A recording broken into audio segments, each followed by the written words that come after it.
It's 129 for 4 as Hadley bowls to Chappell.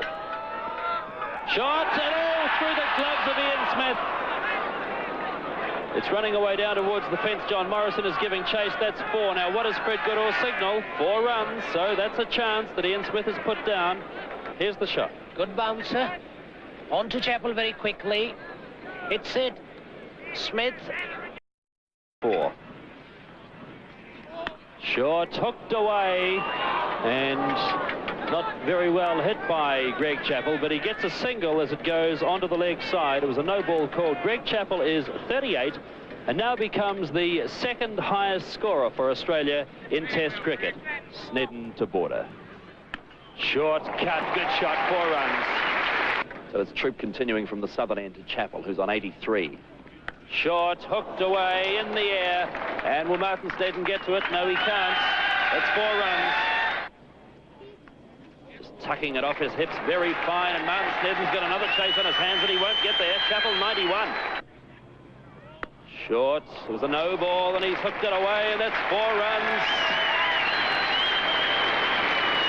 Greg Chappell is 99. The total is 225 for the loss of 5. So Greg Chappell has added 23 runs this morning. Greg Chappell, 1 run short of his 20th Test century, facing Gary Troop. That's it.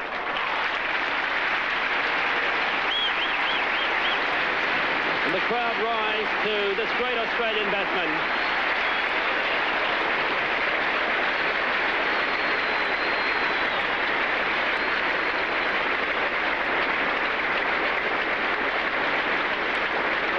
Greg Chappell is 103, Australia 229 for the loss of 5 wickets.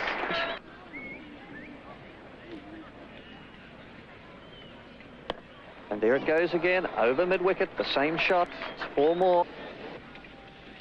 Cairns. Oh, driving it down very straight on the offside. It's beaten right, and it's going through to the fence. It'll be 4.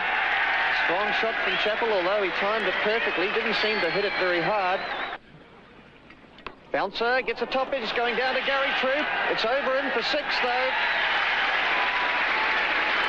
6 runs. Very much a top edge from Chappell. Let's have a look. A hurried shot, gets under it, hits it in the air, and with enough power to clear the ropes. Here's Cairns to Chappell. Short, hooked in the air. And where's this one gone? Over the fence again into the number 3 stand. That's 6 to Greg Chappell. 142. And the Australian total is 286 for the loss of 7 wickets. Cairns to Chappell. Short, hooked in the air. And Martin Snedden can't stop that one. That's the line, perhaps, although it was a bit wide of the off stump, and Jeff Thompson really going for it, and he'll get 4 runs. That's a very classy little shot from Greg Chappell, playing the ball late down to the vacant 3rd man area, not with a great deal of force, and there's 150 for Greg Chappell, and the Australian 300.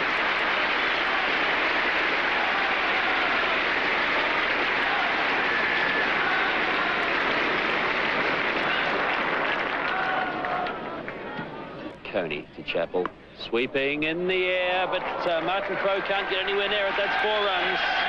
Coney to Chappell, hitting it in the air again on the onside, hitting it safely to the deep mid-wicket fence for 4 runs. This one up, and he just picks it up over mid-wicket. And it's pitching and going into the fence for 4. And there it goes, just behind square. And that's 4 more to Chappell. And there it goes again. And that will be 4 more. Coney in his 5th over. And going for a cheeky single here. He gets it here, he gets it too. Prepared to take himself away from the strike. And that's his 100 in the session. An hour and 3/4 for Chappell. He went from 76 overnight now through to 176. Quite a remarkable display of batting from him. And there's a loud appeal, and Chappell's on his way. Chappell looking to square slash Jeremy Coney off the front foot. And Chappell is out, caught behind for 176. And the 8th Australian wicket going down at 340. Listen to the crowd on their feet. Chappell scores arguably the finest Test century of his career. It was a very vital role, I think, when you look at Greg's innings in that match. Australia were really struggling. We were going through a bad period of time. We'd been through that great era of, the Chappell era. We were suddenly going downhill.